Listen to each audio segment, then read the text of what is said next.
이재명 대표가 쏘아올린 중도 보수 발언의 정치권 파장이 꽤 큽니다. 서정표 국회 반장과 자세히 짚어보겠습니다. 어서 오세요. 네, 안녕하세요. 이 대표가 이 발언한 이후 정치권에서 상당히 시끄럽습니다. 네, 급기야 현수막까지 내걸렸습니다. 예. 이재명 민주당 대표가 연일 중도 보수를 강조하고 나섰잖아요. 국민의힘이 단단히 화가 난 상황입니다. 어떻게 세상을 흑백으로만 봐요? 보수 아니면 진보입니까? 중도도 있는 거죠. 네, 국민의힘에서 이재명 대표의 중도 보수 노선을 의심하는 이유는 간단합니다. 말로만 중도 보수를 외칠 뿐 최근 여야 간 정책 협상에서 보여준 행보는 중도 보수가 아니라는 겁니다. 기대를 모았던 반도체 특별법 처리는 주 52시간 예외 조항 이견차 때문에 결국 접점을 찾지 못했고요. 이 중도 보수 정당이라면 기업에 유리한 법안을 만들어야 하는데 이재명 대표는 그걸 하지 않고 있다는 지적입니다. 김대식 국민의힘 원내수석 대변인은 오늘 이재명 대표의 이런 오락가락한 정치 행보를 놓고 이 대표가 우측 깜빡이를 켰지만 실제 핸들은 좌측으로 끝까지 꺾고 있다고 비판했습니다. 예, 국민의힘에서는 이렇게 비판을 하고 있지만 최근 중도층 여론을 보면 좀 변화가 있는 것 같아요. 네, 중도층이 요동치고 있는 건 사실입니다. 일단 중도에서만 보면요. 이 탄핵에 69%가 찬성한다는 여론조사가 나왔습니다. 예. 사실 이것보다 더 의미를 둬야 할 것이 이 중도층의 정당 지지율을 보면 민주당은 전주보다 5%포인트 상승한 반면 국민의힘은 10%포인트 하락했습니다. 중도층에서 국민의힘 지지율이 떨어진 것을 볼 수 있는데요.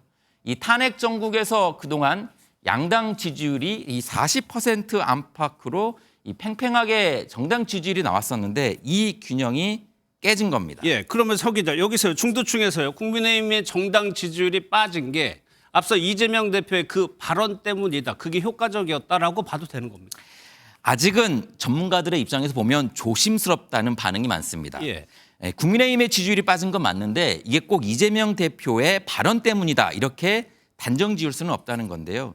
그것보다 먼저 최근 국회 내란 국정조사 청문회에서 쏟아진 이 계엄 관련 각종 증언이라든가 이 명태균 리스키 등이 작용을 해서 국민의힘 지지율이 이탈한 것으로 전문가들은 보고 있습니다. 그리고 무엇보다 국민의힘이 탄핵에는 반대를 하고 있는데 이에 대한 대책은 없다는 점 등이 중도층을 실망시켰다라는 분석이 좀 더 정확할 것 같습니다. 중도층 대다수는 탄핵을 찬성합니다. 탄핵 반대를 외치고 있으면서 대책 없이 아무런 계획이나 아무런 플랜 제시 없이 반대만 외치고 있으면 그러면 국민의힘 입장에서는 이 빠져나간 중도층 지지율을 어떻게든 다시 끌어와야 되는 거잖아요.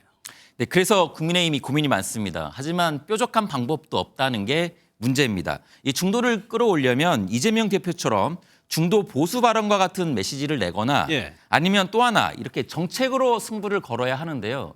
아직 당에서는 이 대통령의 탄핵 기각을 더 크게 기대하고 있기 때문에 탄핵 인용에 따른 대책을 마련할 수 없는 상황입니다.